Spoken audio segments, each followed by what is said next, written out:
আজকে বানাচ্ছি মিনি সিঙ্গাড়া। আওয়াজ শুনে বুঝতেই পারছেন কতটা খাস্তা হয়েছে। তার সাথে বানিয়েছিলাম মিষ্টি দোকানের মতো টকঝাল মিষ্টি তেঁতুল চাটনি, যেটা দিয়ে খেতে অসাধারণ হয়েছিল। একটা ভাজা মশলা রেডি করে নেব।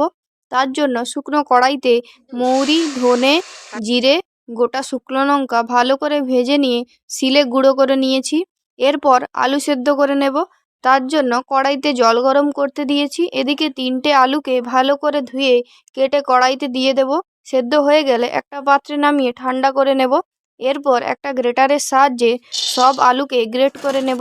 এরপর শুকনো কড়াইতে 1 মুঠো বাদাম ভালো করে ভেজে নিয়েছি, খোসা ছাড়িয়ে নেব।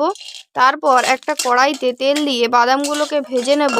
দোকানের সিঙ্গাড়াতে বাদাম দেয়, আর এই বাদাম দিলে সিঙ্গাড়ার টেস্ট আরও বেড়ে যায়। এরপর পরিমাণ মতো লবণ দিয়ে দেব। তারপর দিয়েছি হলুদ গুঁড়ো, লঙ্কা গুঁড়ো, ভাজা মশলা দিয়ে একবার নেড়ে নিয়ে সেদ্ধ করা আলু দিয়ে মশলার সাথে ভালো করে মিশিয়ে নিয়েছি। এরপর নামিয়ে রেখে দেবো এটাকে ঠান্ডা হওয়ার জন্য। যতক্ষণ পুর ঠান্ডা হচ্ছে, এদিকে ময়দা মেখে নেব। আমি এখানে 200 গ্রাম ময়দা ব্যবহার করছি। ময়দা অবশ্যই ছেঁকে নেবেন।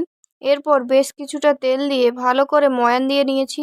ভালো সিঙ্গাড়ার জন্য ময়ান দেওয়া খুব ইম্পর্ট্যান্ট।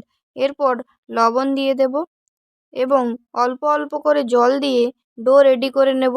ঢাকা দিয়ে রেস্টে রেখে দেব 15 থেকে 20 মিনিটের জন্য। ঢাকা খুলে আবারও একবার মেখে নিয়েছি। ছোট ছোট লেচি কেটে নিয়েছি।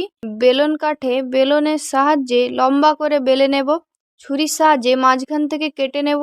এরপর সিঙ্গাড়ার আকার দেওয়ার জন্য হাতের সাহায্যে কোণ করে নেব। জয়েন্ট মুখটা হাত দিয়ে চেপে চেপে সেট করে নেব যাতে না খুলে যায়। এরপর আগে থেকে রেডি করা পুর দিয়ে মুখটা এইভাবে বন্ধ করে দেব। আবারও একটা দেখিয়ে দিচ্ছি, দেখে নিন আমি কিভাবে সিঙ্গাড়ার আকার দিচ্ছি। এইভাবে সবগুলো রেডি করে নেব। এরপর তেল ভালো করে গরম করে গ্যাসের ফ্লেম লো করে সিঙ্গাড়াগুলিকে ভেজে নেব। লো ফ্লেমে ভাজলে সিঙ্গাড়াগুলো ভালোভাবে ভাজা হবে। যদি আপনি হাই ফ্লেমে ভাজেন তাহলে বাইরেটা তো ভালো করে ভাজা হয়ে যাবে, কিন্তু ভেতরটা কাঁচা রয়ে যাবে। গ্যাসের ফ্লেম লো করে ভাজলে ঠান্ডা হয়ে গেলেও সিঙ্গাড়া ক্রিস্পি থাকবে। একদম লাল লাল করে ভেজে নিলেই রেডি দারুণ স্বাদের এই সিঙ্গাড়া।